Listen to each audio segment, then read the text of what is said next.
President Trump has confirmed that 2 al-Qaeda terrorists in Yemen have been killed by U.S. forces.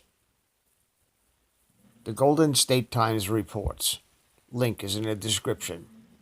At the direction of President Donald J. Trump, the United States conducted a counterterrorism operation in Yemen that successfully eliminated Qasim al-Rimi, a founder and the leader of al-Qaeda in the Arabian Peninsula, AQAP, and a deputy to al-Qaeda leader Ayman al-Zawahiri. Rimi joined al-Qaeda in the 1990s, working in Afghanistan for Osama bin Laden. Under Rimi, AQAP committed unconscionable violence against civilians in Yemen and sought to conduct and inspire numerous attacks against the United States and our forces. His death further degrades AQAP and the global al-Qaeda movement, and it brings us closer to eliminating the threats these groups pose to our national security. The United States, our interests, and our allies are safer as the result of his death. We will continue to protect the American people by tracking down and eliminating terrorists who seek to do us harm. Qasim al-Rimi, 41, was killed in a drone strike in Yemen. The terrorist had made multiple threats to attack Americans on American soil. In November, CIA got credible intel of Rimi's location from an informant.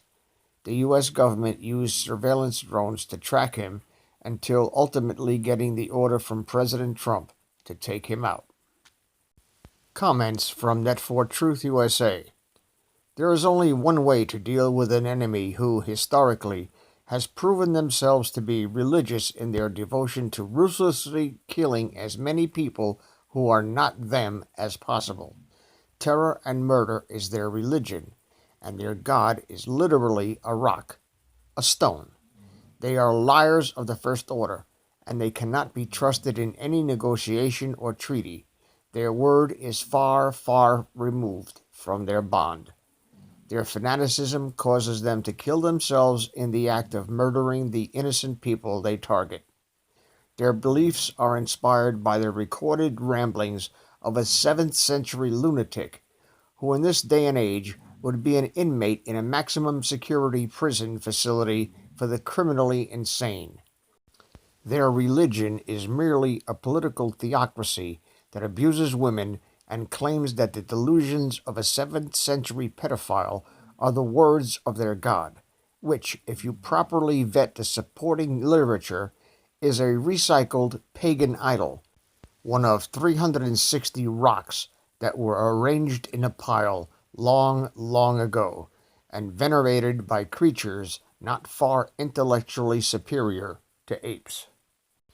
Now, you can argue the First Amendment until you're blue in the face, but there must necessarily be a logical limit upon that freedom and that God-given right. That limitation is imposed on all of our freedoms by the right of every American to life, liberty, and the pursuit of happiness.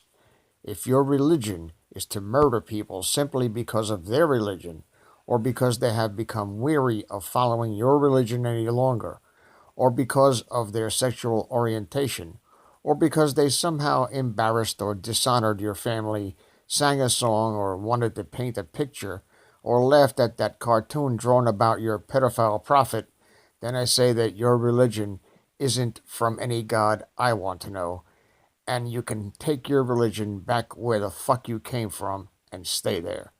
Once your religion in this country threatens the lives and liberty of others who are guaranteed those same rights and freedoms, then the violators must either modify their behaviors or leave. Since they cannot be trusted to keep their word, Google the words Takia and Kitman. The only option is for them to leave. There are only two kinds of these people: terrorists and terrorists waiting to happen. When the radicals run out of nearby radicals that want to strap bombs to themselves and become venerated martyrs in jihad, where do you think they will go first? Whom will they first try to recruit to join Ahmed, the dead terrorist? I believe those of you who have been with me for a while know the answer to that question, and so I'll leave the newbies and the gurgle thought police algorithms to ponder over the answer. Ushi asked me to say hello to everybody. He's a rock, and he's literally been under the weather for a very long time. Please subscribe to our backup channels, Net4Truth USA 2 Patriot channel, BitChute.com/net4Truth USA, and drop.space/@Net4Truth USA. We fly so close to the target, we are on our 5th fighter jet. We will be relentless and persistent until the enemies of freedom are defeated.